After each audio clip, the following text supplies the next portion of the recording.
कहाँ रह गई ये चंदा? अब तक तो इसे आ जाना चाहिए था।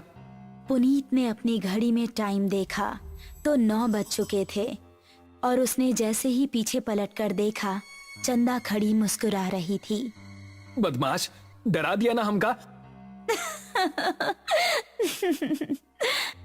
देखो हम तुम्हारे लिए क्या लाए हैं। ऐसा कहकर उसने अपनी जेब से एक डिबिया निकाली।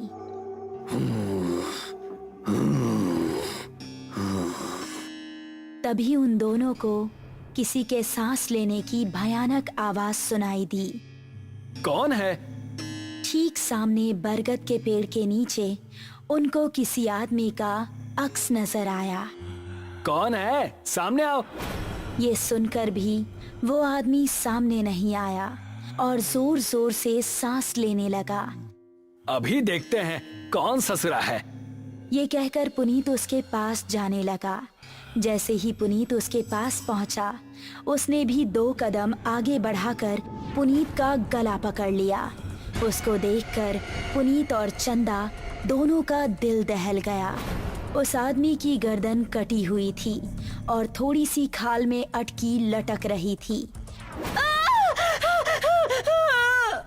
चंदा चिल्लाई और गांव की तरफ ऐसी भागी कि उसने पलटकर नहीं देखा। गांव पहुंची तो उस टाइम पुनीत के पिता घर के बाहर थे। अरे चंदा बिटिया, इतनी डरी हुई काहे लग रही हो? वो पुनीत। चंदा ने हाफते हुए उनको पूरी कहानी सुनाई। पुनीत के पिता ने अपने साथ कुछ आदमियों को लिया और चंदा उन सभी को लेकर उसी जगह पर पहुंच गई। यही जगह थी वो जहां उसने पुनीत को पकड़ा था। उन लोगों ने इधर उधर नजरें घुमाई तो कोई आसपास नजर नहीं आया। तभी चंदा की गर्दन पर ऊपर से कुछ टपका। उसने हाथ लगाकर देखा तो वो खून था।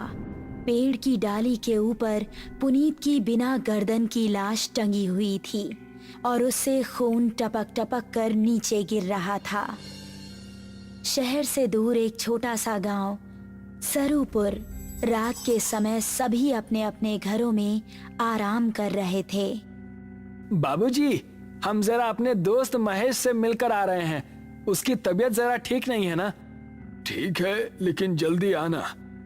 जी बाबूजी। ऐसा कहकर वो खुश होता हुआ घर से निकल गया। आज तो सारे दोस्त मिलकर मस्त पार्टी करेंगे, मजा आ जाएगा। जंगल का रास्ता पकड़ लेता हूँ, जल्दी पहुँच जाऊंगा। अभी वो जंगल में आगे बढ़ ही रहा था कि पीछे से उसको आवाज आई। अकेले ही पार्टी करने जा रहे हो? हमका साथ लेकर नहीं चलना है क्या? अरे अर्पणा और दिव्या, तुम दोनों क्यों हर बार हमारे पीछे पड़ जाती हो? हमका साथ लेकर चलते हो कि बोले अभी तुम्हारे बाबूजी से? अरे नहीं नहीं मेरी माँ, चलो मेरे साथ। थोड़ी देर चलने के बाद वो तीनों एक जगह पहुँचे जहाँ रामू और महेश बैठे हुए थे। अबे ये क्या, तू फिर से लड़कियों को साथ ले आया? क्या करता है यार, हर बार की तरह इस बार भी धमकाने लगी थी दोनों। अब क्या करें, हम दोनों को भी अब पार्टी की आदत पड़ गई है। चलो थोड़ी सी शराब पी ली जाए। उसने पास ही रखी बोतल खोली और गिलासों में शराब पलटने लगा।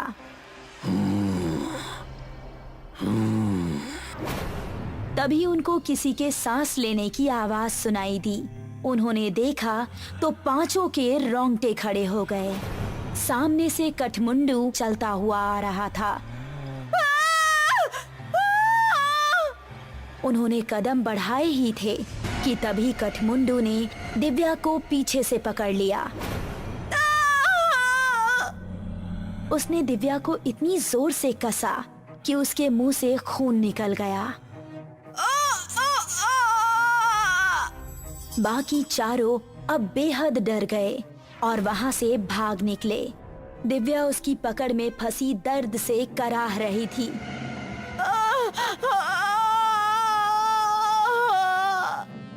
उसने दिव्या को जमीन पर धक्का दिया और उसके ऊपर आ गया।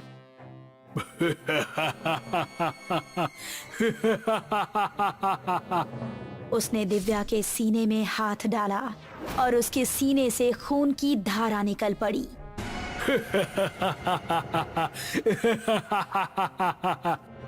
बाकी चारों इतना डर चुके थे कि उनको खबर भी नहीं थी कि वो किस दिशा में भाग रहे हैं।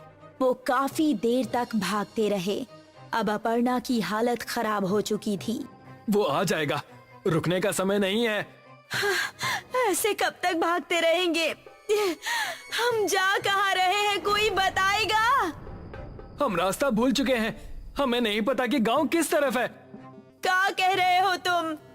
फिर तो हम सबका बचना नामुमकिन है।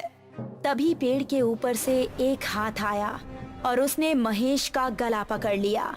ये हाथ कठमुंडू का ही था। राकेश ने महेश का पैर पकड़कर उसे बचाना चाहा, लेकिन कठमुंडू ने उसको पूरी तरह से ऊपर खींच लिया और वो तीनों चिल्लाते हुए वहाँ से भाग निकले। वो देखो, सामने वो घर, उसके अंदर चलते हैं। वो तीनों एक घर के अंदर घुस गए और राकेश ने जल्दी से दरवाजा बंद कर दिया। तभी कोई जोर जोर से दरवाजा पीटने लगा। तीनों का शरीर इस समय बुरी तरह से कांप रहा था। दरवाजे की धम धम उनके दिल को दहला रही थी।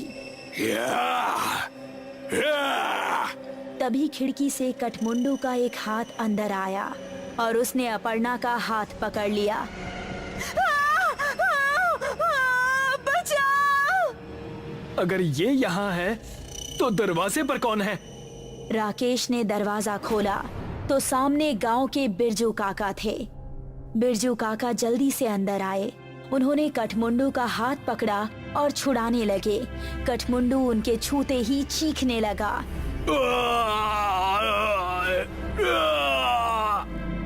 वो चीखता चिल्लाता हुआ वहाँ से भाग गया। तुम ठीक तो हो अर्पणा?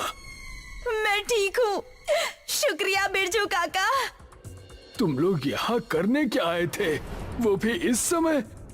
हमसे गलती हो गई बिरजू काका, लेकिन ये कौन है और आपको देखते ही वो भाग कैसे गया? ये कठमुंडू है। ये सुनकर वो तीनों एक दूसरे का मुंह देखने लगे। बहुत सालों पहले हमारे गांव में एक डाकू पल्लव सिंह का बड़ा खौफ था। गांव में एक बूढ़ी औरत रहती थी जिसका एक ही बेटा था। उसने धूमधाम से अपने बेटे की शादी की। शादी के अगले ही दिन डाकू की शादी की। शादी के अगले ही दिन डाकू पल्लव सिंह ने हमला बोल दिया। उसने पति और पत्नी दोनों को मार डाला और सारे गहने लूट लिए। अपने बेटे और बहू को मरता देख बुढ़िया तड़प उठी। पल्लव सिंह, जिस सोने के लिए तूने मेरा परिवार उजाड़ दिया, यही सोना तेरे लिए अभिशाप बन जाएगा। तू कभी नहीं मरेगा, सिर्फ भटकता रहेगा और इस सोने से हमेशा दूर भागेगा। ये सुनते ही पल्लव सिंह हंसता हुआ वहां से चला गया। कुछ दिन बाद पल्लव सिंह के ही एक आदमी ने उस पर हमला कर दिया।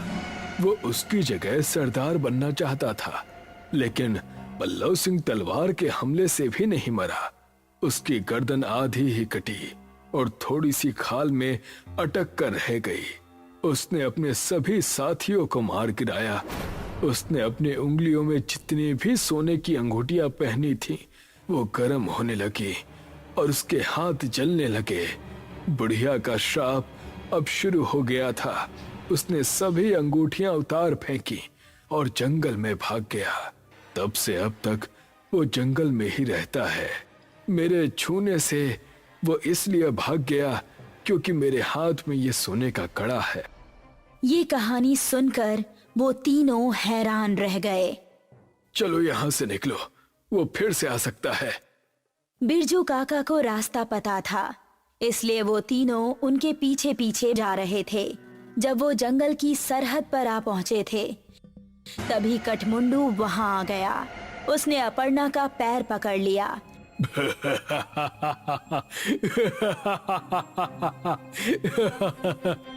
तभी राकेश ने बिरजू काका के गले पर नजर डाली उनके गले में एक सोने की चेन भी थी।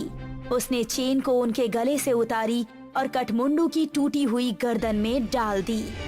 उसने चेन को गले से उतारने के लिए जैसे ही छुआ तो उसके हाथ भी जलने लगे।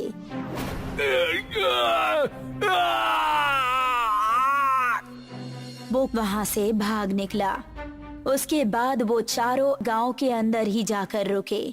जब उनको देख गांव वाले इकट्ठा हुए तो उन्होंने सबको अपने साथ बीती हुई घटना सुनाई।